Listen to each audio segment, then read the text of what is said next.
Welcome to Neural Nexus Podcast, where we explore the hottest topics shaping the world. Let's dive in. All right, so are you ready for this?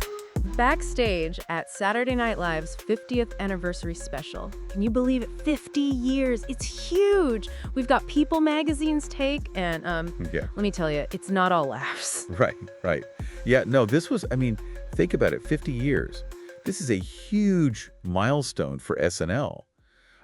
Half a century of, really shaping pop culture and launching so many careers. And breakups, apparently. And breakups, exactly. The People article, that's one of the things they focus on, which is fascinating. All these,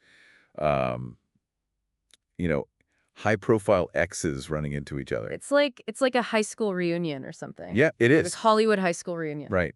But, instead of, reminiscing about algebra class, yeah, you're talking about, relationships that are, splashed all over. Tabloids, yeah, it's a whole different level. Exactly. And it really makes you think about, the complexities of those really public relationships and, under that intense pressure of fame. Just imagine you have these couples and their every move is just dissected by the media. Mm-hmm. And then years later, they're at the same event. Potentially with new partners. Oh, that's and pretty everyone is watching. It's a very unique social dynamic, to say the least. Okay, let's just get right into it. The first couple, I gotta say it, this one's juicy. Scarlett Johansson and Ryan Reynolds. Both were there, and both with their current spouses. Right away, that caught my eye. Johansson, she rarely talks about her marriage to Reynolds, which ended in 2011. Yeah, it's been a while. Yeah, she's much more private about that part of her life. But the People article, they mentioned this interview she did back in 2019. It was with Vanity Fair. And she kind of hinted at maybe, she was romanticizing marriage. Oh, interesting. At a younger age, which, think about it. She was only 23 when they got married. Wow, yeah. It really makes you wonder how she looks back on that time now. And they've both moved on in some very public ways. She married Colin Jost, right, who's on SNL. Yeah. And they had a son together. And then there's Reynolds, who, him and Blake Lively, they've been like a Hollywood power couple, since 2012. Yeah? They've got 4 kids now. Yeah, it's like this visual representation of, how lives can change, even when you're constantly in the spotlight. But I'm sure seeing it such a high-profile event, it's got to bring up something, right? Some kind of feeling. Totally. Okay, so we have Scarlett and Ryan, who seem to have moved on. But then you have another couple, Kim Kardashian and Pete Davidson, and they're a little different. Right. Much more recent. Yes. Remember, that whole whirlwind romance, the internet was obsessed. Oh, yeah. It all started after she hosted SNL back in 2021. Right. And then their breakup in August of 22, it was huge news. And sources were saying it was because of their busy schedules, which makes you wonder, with these high-profile relationships, how much pressure is there? Was it really just too busy for love, like the article says? It makes you wonder. So you have those two couples, right? Totally different timelines, different vibes.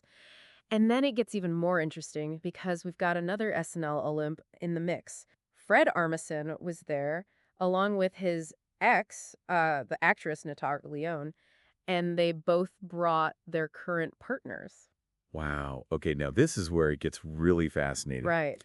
Because you see these, different levels of comfort or maybe closure with these exes. Armisen, in this podcast he did last July of 22, he actually talked about the split with Lyonne, and he was talking about it with a sense of peaceful happiness, he called it. Peaceful happiness. Wow. Okay. It makes you think about what their interaction was like at this event and how that compares to what Scarlett Johansson was saying about her early marriage. Very different. It really shows you, there's no one way to get over a relationship or deal with it. Mm-hmm. Yeah. What feels peaceful for one person, for someone else, it could be, I don't know, uncomfortable or, Okay, everyone's different, Correct. Especially with all the, Yeah, public attention they get. exactly. You were talking earlier about, how these run-ins with exes raise all these questions about, navigating these shared histories. Yeah. Especially when you're famous. Can you talk about that a little more, that our listeners would love to hear more about that? Sure. Okay, so think about this, right? You've had this super personal experience with someone, And the whole time, the media is just picking it apart, Yeah. analyzing every little thing. And then years later, you bump into each other in the same room, Mhm. potentially with new partners, and cameras are flashing and everyone's watching you. You know, it's like this performance of moving on Yeah. that everyone's watching. That's really interesting. You know what?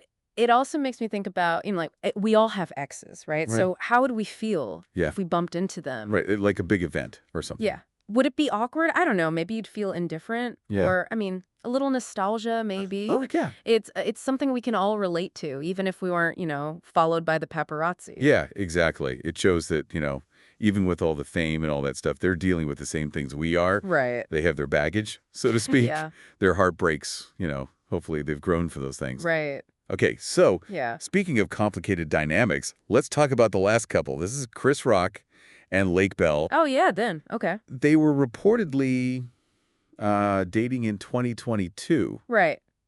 but then Rock, he said he was single. Yeah. In his Netflix special, right? Yeah, earlier this year. And this is where the People article, leaves us hanging out. Yeah. They don't say anything about if they interacted or anything. Right. Did they avoid each other? Were they, friendly but distant? We don't know. We can only speculate. Right. It's very mysterious. But that's what makes it so interesting. Yeah. I mean, think about it. Each of these encounters, right? Yeah. Some were probably full of, happy memories. Yeah. Some, maybe not so much. Right? It's a real Yeah. picture of relationships. They're messy. They change. Yeah. All that stuff. Yeah. Lots to think about. So, listeners, I think the big takeaway is that relationships are complex, right? Absolutely. Even in Hollywood. And there's no, Yep. one right way to move on or Right. get over something. It's always changing. Exactly. And it's really interesting with this whole SNL thing. It's like we get this little window into that, right? All the glitz and glamour. Yeah, right. It's a good reminder that we all have these histories Yeah. that affect who we are. Mm-hmm. So what are your final thoughts on all of this? The exes at SNL and Oh, well, for me, it's all the stuff we don't know. yeah. I mean, we can guess if it was awkward or maybe there were some smiles or whatever, Right. but we'll never know what was actually going on in their heads, right? Yeah. Were they thinking about old times? Were they completely over it? Or maybe a little both. Yeah. It's like we get this little glimpse, Right. but their thoughts are their own, right? Yeah, that's such a good point. It's like we're only seeing the tip of the iceberg. Exactly. And the real interesting stuff is hidden. Yeah. And that's what makes you think, right? How do we react to that kind of thing? Okay. The relationships that we've had and how they've shaped who we are. Exactly. It's like looking in a mirror, makes you think about your own feelings and all that. Well, listeners, this is the end of our SNL 50 deep dive. So did any of these encounters stand out to you? Did they make you think about any of your own, past relationships? It's interesting how these people who are so public deal with that kind of stuff. It is. And, it's easy to get caught up in, all the relationship stuff. Yeah.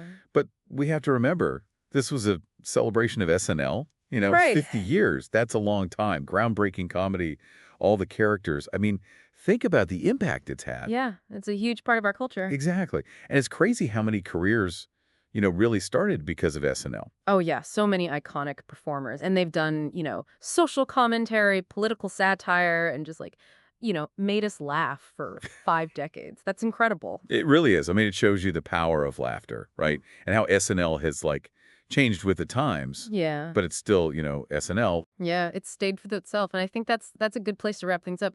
This People magazine article, it was more than just, celebrity gossip.